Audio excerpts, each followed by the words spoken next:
Mula kay Pinoy Mystery Channel, mga kapatid, grabe ang super soldiers ng Japan nasasabak sa digmaan. Ako po, pag nakakarinig ako ng super soldiers, naiisip ko tuloy yung mga mga nakasuit na talaga na mala robot na dating baka robot na talaga eh. Pero kasi madalas sa sci-fi movies natin napapanood yun eh. So eto nga, alamin natin mga kapatid, ano tong mga super soldiers ng Japan na sasabak sa digmaan, mga tol. Yan ang ating aalamin, pero bago yan, huwag mong kakalimutan na mag-subscribe sa channel ni Pinoy Mystery Channel, mga tol. At syempre, kung bago ka pa lamang dito sa atin, mga kapatid, at trip mo yung mga ganitong klaseng reaction video, huwag mo rin kalimutan na mag-subscribe.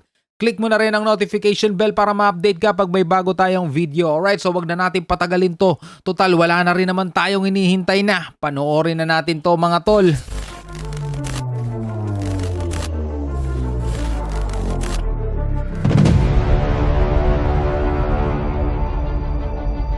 Ayan na nga, super soldier.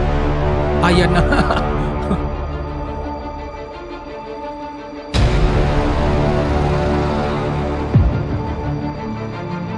Grabe, pag ganyan na talaga oh.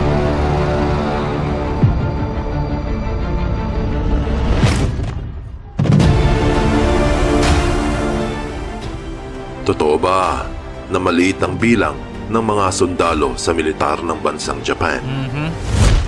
Matapos ang mga kaganapan sa ikalawang digmaang pandaigdig, hindi na muling umasenso ang militar sa bansa. Subalit ang paglawak ng kapangyarihan at impluwensya ng mga komunista ay nagiging sagabal sa kapayapaan ng mga nasyon sa kapaligiran ng South China Sea. Kung magkakaroon ng engkwentro sa pagitan ng mga bansa at makakasali ang Japan, mahina nga ba ang suporta nito para sa Asya? Dahil dito, nagsimulang magtaguyod ang bansa ng mga artificial intelligence at mga robotics na lalaban sa gera kung magkakataon.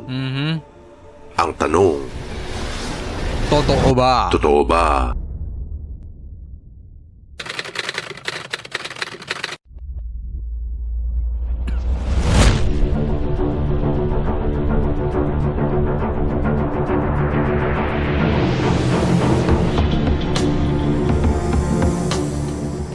Ayon sa Economist.com, ang mga sundalo ng bansang Japan ay nagkakaedad na at nahihirapan di umano na mag-recruit ng mga batang kapalit.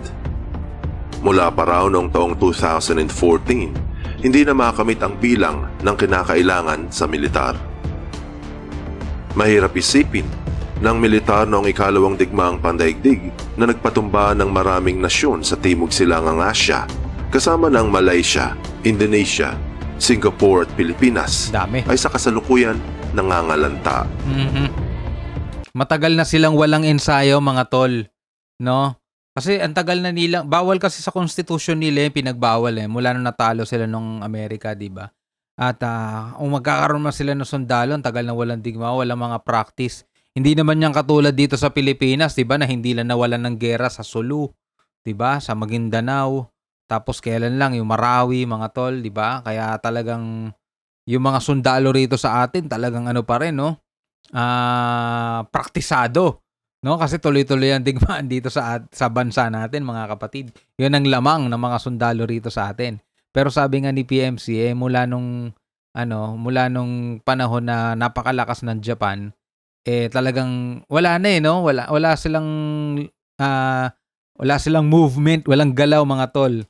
Kaya talagang manghihina. Pero pag unlad ng technology ng Japan, mga tol, ay kakaiba talaga, no? Yun ang meron sa kanila na wala rin siguro sa ibang bansa, no? Tuloy natin to.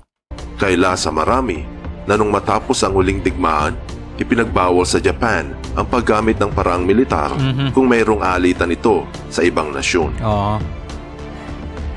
Ang sabi sa Metropolis, Japan, sa Artikulo 9 ng Konstitusyon, hindi pinapayagan makipagdigma ito kung mayroong hindi pagkakasundo sa pagitan ng bansa at ng ibang pamahalaan. Yes. Subalit sa gitna ng Cold War noong 1950s, upang protektahan ang bayan laban sa mga mananakop, itinatag ang JSDF o ang Japan Self-Defense Force. Wow. Hindi upang makipagdigma, ngunit upang hadlangan lamang ang sinumang nagnanais na umukupa hanggang noong taong 1992 dahil sa giyera sa Persian Gulf, pinayagan ang militar nitong sumali sa mga pagsasanay sa ilalim ng International Peace Cooperation Law ng 1992. Ganun pa man, patuloy pa rin ang pagsunod nito sa mga pandaigdigang batas laban sa paggamit ng mga malayuang ballistic missiles, pambombang mga eroplano at mga aircraft carriers. Subalit marami ang nagsasabi na malapit nang magkaroon ng pagbabago sa konstitusyon ng Japan mula nang masaksihan nito ang mga nagaganap sa South China Sea. Ang ulat ng EurasianTimes.com, malapit na raw maitaguyod ang tinaguriang Quad Alliance ng mga bansang Amerika, India, Australia at Japan. Kung ito ay magiging formal na samahan, magkakaroon ng ugnayang militar ang mga kasapi, kung saan pahihintulutan ang paggamit ng kani-kanilang mga base militar at mga likas na yaman upang suportahan ang bawat isa. Bagamat sa ngayon, ang Quad Alliance ay isa lamang pagsasanay ng militar, marami ang naniniwala na ito ay talagang itinatag upang hadlangan ang paglawak ng komunista sa Asya. Kung magtatagumpay, mapipilitan ang pamahalaan ng mga Hapon na baguhin ang kanilang batas hinggil sa digmaan. At kaila sa marami ng pagbabagong ito ay unti-unti nang nagaganap. Nangyayari. Oh, ayan na. Dito pa tayo makakasaksi ng mga lumalabang mga Gundam.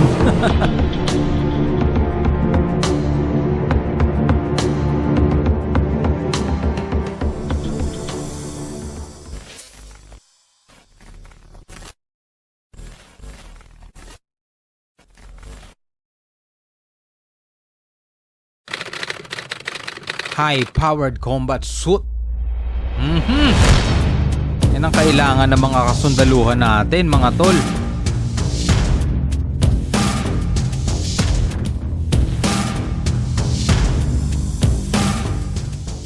Ang sabi sa AsiaNikkei.com na mula pa noong 2019, ang bansa ay nagpaplanong gumamit ng mga artificial intelligence sa kanilang hukbong sandatahan. Kasama dito ang Unmanned Aerial Vehicle Northrop Grumman RQ-4 Global Hawk na gagamitin sa pagmamatyag ng mga kalaban sa lupa. At mga drones na gamit naman sa ilalim ng karagatan. Mga sasakyang autonomous na hindi na kailangan ng piloto. Ayon sa ibang ulat, pinahayag ng Japan's Defense Ministry na gagamit din ito ng mga UAVs para panglaban at pangdepensa. At hindi lang ito ang pinag-uukulan ng pansin ng militar. Dahil ilang taon na ang nakararaan nung ang Japan's Defense Research Organization ay nag-ukol ng $7.5 milyong para sa pagsisiyasat sa mga high mobile-powered suits. Ang sabi sa Medium.com, gumagawa ang militar ng Japan ng tinatawag na robotic exoskeleton. Ayos yun. Datapot hindi pa nasasaksihan ng teknolohiya sa tunay na labanan, napagtanto na marami itong benepisyo para sa self-defense force ng bansa. Ano ang robotic exoskeleton?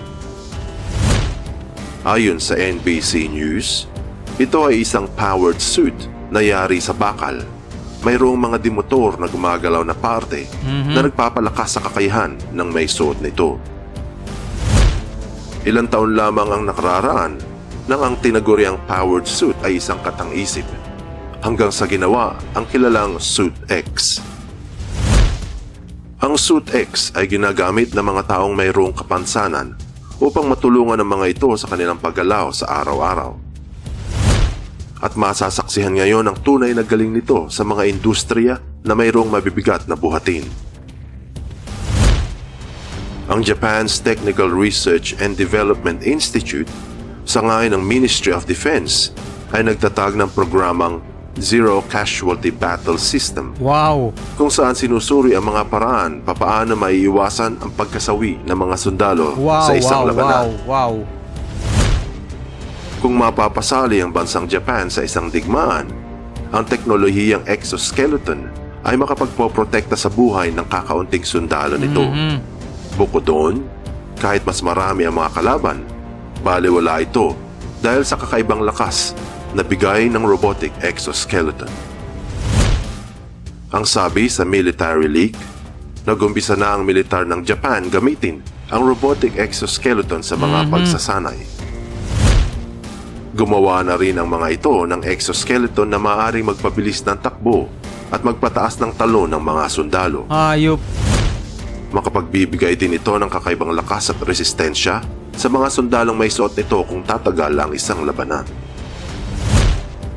Bagamat naudlot ang lakas ng militar ng mga Hapon matapos ang ikalawang digmaang pangdaigdig dahil sa kanilang konstitusyon, ang paglawak ng impluwensya ng komunista sa Southeast Asia ay maaaring makapagbago nito.